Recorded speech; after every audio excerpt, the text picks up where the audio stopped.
Welcome back mga kalapatis, dito pa rin sa Isoloft TV. And so for today's video nga mga kalapatis, so ngayon nga eto yung ating bagong loft. So ayan yung mga ibon natin ang rumoronda mga katropa. Ayan, so ito update ko lang kayo sa aking bagong ginagawang loft, no. So bali itong unang araw pa lang ito mga katropa, so nabuo ko na. Ayan, so yan yung pinakasahig nya. Ayan mga kalapatis. So inunti-unti ko lang.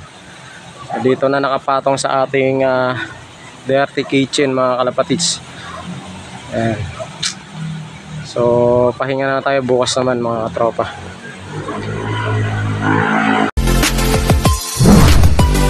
Welcome back mga kalapatis, dito pa rin sa Isoloft TV. And so for today's video nga mga kalapatis, so ngayon nga eto at pwede na pong lagyan yung ating loft, no. So yun mga kalapatis, so kalahati lang muna ng ginawa natin yung 10 feet yung ginawa natin ng loft mga kalapatis. So dito sa banda dito itambayan muna natin yan mga katropa. So hindi pa natin natapos, no. So yun muna tinapos natin pansamantala yung kalahati, kasi para malagyan natin yung pang-south natin, para mailagay na natin mga katropa. So dahil naglalakihan na nga sila at pwede na nga silang i-viewing mga kalapatis.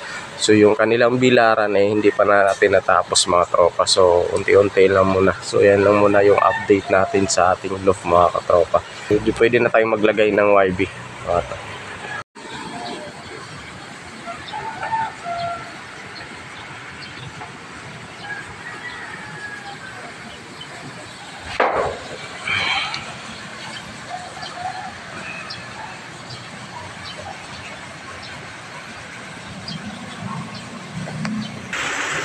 So ito na mga kalapatids. Ayan, so tatanggalin na natin dito yung ating mga pang south at ililipat na natin dun sa ating bagong loft sa taas mga katropa. So dahil nga marami na nga sila dito. So iiwan natin dito yung mga naglalaro natin ngayon ng summer.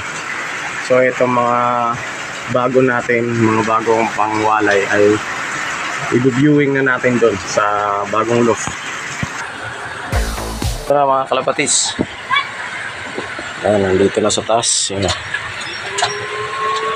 So didiretso natin siya dito sa viewing. Ito. Ayan. Ito yung trapdoor, nangat ko lang. So ayan. Dito sila didiretso.